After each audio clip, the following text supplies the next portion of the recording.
Assalamualaikum warahmatullahi wabarakatuh. Perkenalkan, nama saya Faruzi Zufri Lubis dari Politeknik Negeri Medan, Prodi Manajemen Informatika. Pada kesempatan kali ini saya akan menjelaskan dan membuat sebuah contoh program linked list pada Dev C++. Nah, pertama-tama saya akan menjelaskan mengenai apa sih itu linked list. Jadi, list merupakan sebuah pemikiran atau konsep struktur data yang sangat dasar pada pemrograman agar lebih fleksibel. Nah, setiap elemen akan ditambahkan saat dibutuhkan, tidak dialokasikan dengan tempat tertentu di awal. Jadi, suatu kumpulan elemen data yang disebut node, itulah kurang lebih mengenai linked list. Nah, jadi urutan-urutan dari linked list ini nanti akan diatur oleh suatu pointer.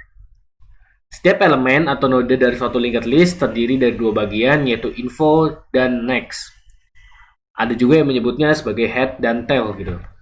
Sebenarnya dalam linked list ini ada beberapa jenis, seperti linked list seperti single linked list, double linked list, circular linked list, multiply linked list. Tapi pada kesempatan ini saya akan membuat sebuah contoh program, yaitu program single linked list. Nah, single linked list merupakan suatu linked list yang hanya memiliki satu variabel pointer saja. Jadi di mana pointer tersebut menunjukkan ke node selanjutnya gitu. Dan biasanya field pada tail itu menunjukkan null atau nol gitu. Baik, mungkin tanpa berpanjang-panjang langsung saja saya menjelaskan kepada programnya. Jadi bisa dilihat ini adalah contoh programnya, tampilan yang ingin kita buat kurang lebih nanti hasilnya akan seperti ini. Nanti kita bisa ada menu tambah awal, untuk tambah akhir, dan tambah tengah. Kemudian kita juga bisa hapus awal, hapus akhir, dan hapus tengah. Nah, sebelum kita masuk ke praktik programnya, kita bedah dulu mengenai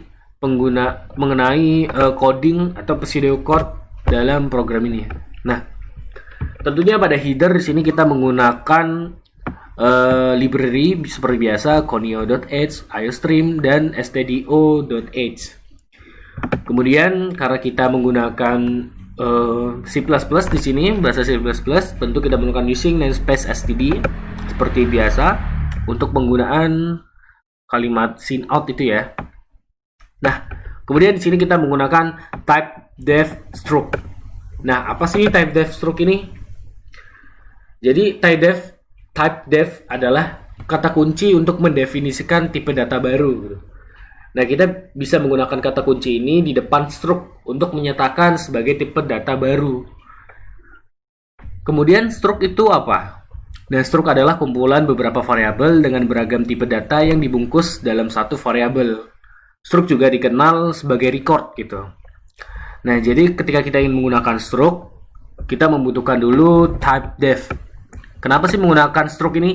Jadi sebenarnya penggunaan struct berkaitan juga dengan array sebenarnya ya. Jadi fungsi utamanya yaitu adalah untuk mempermudah atau memperhemat dalam penulisan program gitu. Bayangkan kita akan mengisi sebanyak 10 kali pengisian dengan data yang sama. Kita akan lebih memudahkan untuk mengubah atau mengisinya dengan mengulang program yang sama, yaitu menggunakan type def struct ini. Nah, oke, lanjut. Kemudian di sini kita ada deklarasi variabel, yaitu menggunakan info, kemudian t simpul point next ya. Jadi bintang ini maksudnya apa? Ini tuh untuk sebagai pointer. Jadi nanti kalau kedepannya ada saya sebutkan point, nah itu maksudnya pointer ya. Jadi kegunaan pointer itu yang utamanya sih untuk menyimpan alamat memori dari sebuah variabel atau data type atau objek dari kelas gitu. Nah, selain menyimpan alamat dari data variabel, pointer juga digunakan untuk menyimpan alamat dari sebuah fungsi atau fungsi pointer gitu. Kemudian kita masuk ke deklarasi lagi nih masih. T simpul, saya menggunakan contoh T simpul ya. T simpul point awal sama dengan 0. Ini maksudnya apa? Jadi simpul di awal itu 0. Terus poin akhir di akhir sama dengan 0 juga. Kemudian kita menggunakan poin data, poin hapus, poin B1, poin B2. Nah, apa sih fungsi-fungsi dari poin-poin di sini? Kita akan bahas di subprogram selanjutnya ya. Kita mulai dulu dari void muncul. Void seperti kita ketahui adalah sebuah subprogram yang nanti akan dipergunakan atau dipanggil ketika kita menjalankan main program atau program utama. Nah, di sini kita buat deklarasi B1 sama dengan awal. Kenapa sih B1? Jadi B1 ini sebenarnya bilangan 1 sih maksudnya gitu. Nah, B1 ini digunakan nanti untuk ketika kita menggunakan fungsi pengambilan data gitu. Jadi misalnya kita mau hapus awal atau hapus tengah atau tambah tengah. Nah, nanti kita tuh menggunakan B1 ini gitu. Jadi B1 sama dengan awal code data. Nah, B1 ini juga nanti berfungsi untuk menampilkan data. Nah, di sini kan ada nih data tapi masih kosong karena belum kita inputkan. Nanti B1 itu atau data tersebut akan muncul di sekitar sini kurang lebih. Nah, kemudian while B1 sama dengan 0 atau tidak sama dengan 0, maaf. Jadi jika B1 tidak sama dengan 0, maka code B1 point info gitu. Ini maksudnya apa? Ini untuk memanggil info. Kemudian B1 sama dengan B1 point next. Seperti itu ya. Jadi ini sebenarnya sih untuk menampilkan aja gitu. Lanjut, kemudian kita masuk ke void tambah awal. Di sini kita gunakan deklarasi variable x ya. Jadi integer x. Nah, fungsi x ini apa nanti akan saya jelaskan. Data sama dengan new simple. Data point info sama dengan x. Nah, ini maksudnya apa? Ketika nanti kita misal ingin menambahkan data dan menambahkannya di awal, maka data tersebut akan masuk ke dalam variabel x gitu. Jadi misalnya nanti kita di sini inputkan 10, maka x di sini akan menjadi 10 gitu.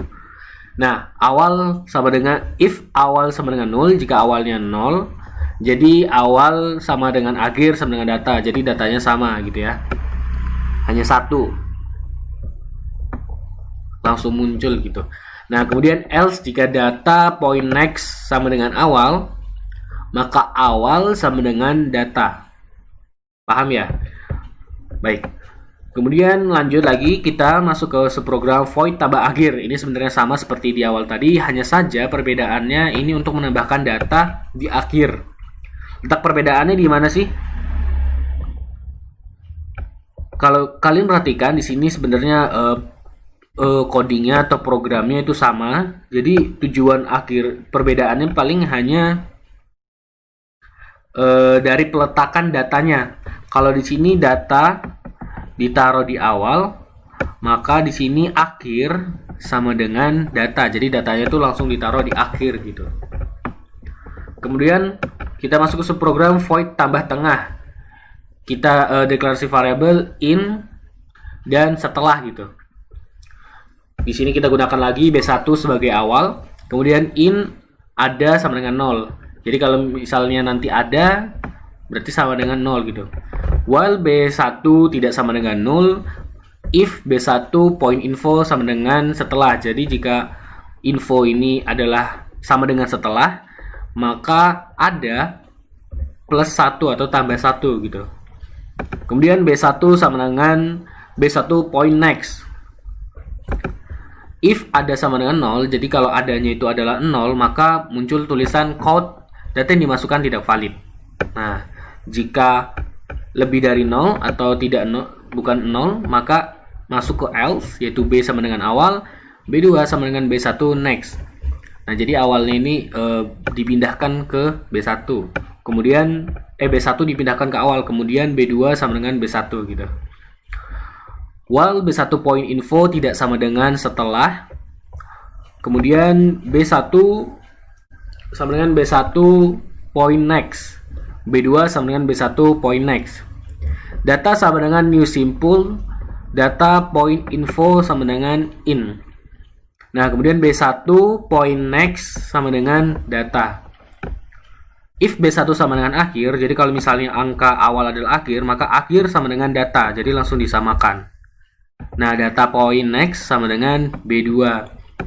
Nah, ini sebenarnya fungsinya apa sih? Fungsi dari tambah tengah ini ya seperti judulnya, yaitu ketika nanti kita menambahkan data pada program ini, maka nanti data akan ditambahkan di pertengahan data gitu. Nanti akan saya simulasikan. Kemudian sini ada void hapus awal. Fungsi dari subprogram ini tentunya untuk menghapus program pada di awal tadi atau data pada awal gitu. Jika if awal sama dengan 0, maka muncul tulisan maaf list kosong. Tapi kalau misalnya awal sama dengan akhir, berarti hapus awal sama dengan 0, akhir sama dengan 0. Jadi langsung hapus semua ya, hilang semua gitu. Else kalau hapus sama dengan awal, maka awal sama dengan awal point next gitu. Jadi awalnya langsung diganti angka selanjutnya. Kemudian hapus akhir sebenarnya ini juga sama seperti atas, hanya dibalik saja. Kalau di subprogram ini yang dihapus adalah angka yang paling terakhir gitu. Karena di sini menggunakan menggunakan while B1 point next tidak sama dengan akhir, maka B1 sama dengan B1 point next. Hapus sama dengan akhir, B1 point next sama dengan 0, akhir sama dengan B1. Kemudian lanjut kita ke void hapus tengah. Nah, ini fungsinya hampir sama seperti tambah tengah tadi, hanya saja ini kita gunakan untuk menghapus data yang ada di pertengahan gitu. Kita gunakan T simpul point B, deklarasi in ada sama dengan 0 sama seperti tadi, B sama dengan awal. Kalau di sini kita menggunakan B saja ya. Kalau tadi kan B1. Nah, kemudian if awal sama dengan 0, code maaf list kosong.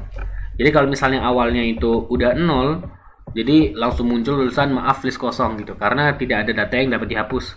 Kemudian kalau B point info itu sejumlah dengan X itu kan angka yang kita inputkan ya, maka hapus awal, ini panggil program hapus awal, masuk ke program hapus awal. Tapi kalau misalnya yang muncul akhir point info sama dengan X, jadi nilai akhirnya adalah X, maka panggil subprogram atau void program hapus akhir. Paham ya sampai sini? Kemudian else, jika datanya lebih dari 1, ada depan, ada belakang, ada tengah juga, maka B sama dengan tidak 0 atau tidak 0. Kemudian if B point info sama dengan X, berarti ada plus maksudnya apa? Ini ada tambah 1. Nah, kemudian B point next. Kalau if ada itu adalah 0, maka data yang dimasukkan akan muncul tulisan data yang dimasukkan tidak valid. Else B sama dengan awal, while B point next info tidak sama dengan X. B sama dengan B point next, B1 sama dengan B point next, B2 sama dengan B1 point next, hapus sama dengan B1, B point next sama dengan B2. Nah, fungsinya apa sih ini sebenarnya? Untuk menukar data, untuk menggeser data yang telah dihapus tadi, sehingga tetap terurut dan menghilangkan data yang sudah diinput. Nah, kemudian ini dia kita masuk ke program utama kita di inMind. Kita menggunakan variabel pilih, variabel n, dan variabel nn gitu. Kemudian kita gunakan variabel karakter lagi. Ini untuk mengulang program. Do, kerjakan, code tampilan ya. Ini tampilan ya, untuk membuat tampilan seperti ini. Ini sebenarnya ada sebuah kebebasan untuk menunjukkan tampilan yang lebih bagus. Saya menggunakan judul program single linked list sesuai dengan judulnya. Kemudian di sini pilihan programnya sesuai dengan subprogram yang telah dibuat, yaitu ada tambah awal, tambah akhir, tambah tengah, tambah awal, hapus akhir, hapus tengah. Dan ini untuk inputnya ya. Jadi sin pilih. Nah, jadi ketika kita muncul tampilan ini seperti ini. Case 1, jika kita pilihkan angka 1, maka masuk ke case 1. Yaitu masukkan data, kemudian panggil program tambah awal n yang kita telah buat di atas tadi ya. Nah, kemudian break, kalau kita input 2, maka masuk ke case 2, yaitu masukkan data, kemudian panggil subprogram tambah akhir. Kemudian case 3, panggil subprogram tambah tengah, case 4 panggil subprogram hapus awal, case 5 panggil subprogram hapus akhir, case 6 itu untuk menunjukkan angka selain 1, 2, 3, 4, 5 ya. Jadi muncul tulisan data yang ingin dihapus. Oh, maaf, ini untuk case 6 yaitu untuk menghapus data atau hapus tengah. Dan selain daripada kita input 1 sampai dengan 6 ini, maka tidak ada program yang akan dijalankan. Nah, jadi inti dari prinsipnya adalah pada program utama ini, pada inMind, intinya hanya memanggil program-program subprogram yang telah kita rangkai di atas tadi. Nah, sehingga memudahkan untuk pengulangan atau looping dari penggunaan program tersebut. Kemudian ini count lagi, ini untuk menawarkan jika kita ingin menggunakan melakukan pemrosesan kembali, kemudian while y atau lagi y, maka akan ulangi program gitu. Karena do while. Oke, langsung aja kita simulasikan. Sini saya akan menggunakan tambah awal. Kemudian data yang ingin saya masukkan adalah angka 10. Kita proses lagi. Maka data di sini akan terinput 10, bisa Anda lihat. Kemudian saya ingin coba tambahkan di akhir. Saya ingin masukkan angka 25. Maka data akan masuk angka 10 dan 25. Kemudian saya ingin coba tambah di tengah-tengahnya. Saya ingin tambahkan angka 15. Dimasukkan setelah 10. Nah, otomatis posisinya angka 15 yaitu ada di setelah 10. Jika inginkan lagi, maka misalnya saya ingin hapus di awal. Maka data otomatis yang di awal langsung terhapus. Kemudian coba kita inputkan lagi ya. Inputkan lagi misalnya 12. Jika kita ingin menghapus tengah, kita panggil nomor 6. Maka kita dapat memilih data mana yang mau dihapus. Misalnya kita hapus 15. Nah, maka tampilan data tinggal 12 dan 25. Nah, jadi kurang lebih begitulah hasil simulasi dari program yang telah kita rangkai tadi, yang saya telah jelaskan. Semoga apa yang saya jelaskan pada kesempatan kali ini dapat bermanfaat bagi teman-teman yang menonton video ini sampai akhir. Semoga teman-teman juga dapat mencontoh pembuatan dari program ini. Jadi wabillahi taufik wal hidayah. Wassalamualaikum warahmatullahi wabarakatuh. Sampai jumpa di pertemuan video selanjutnya.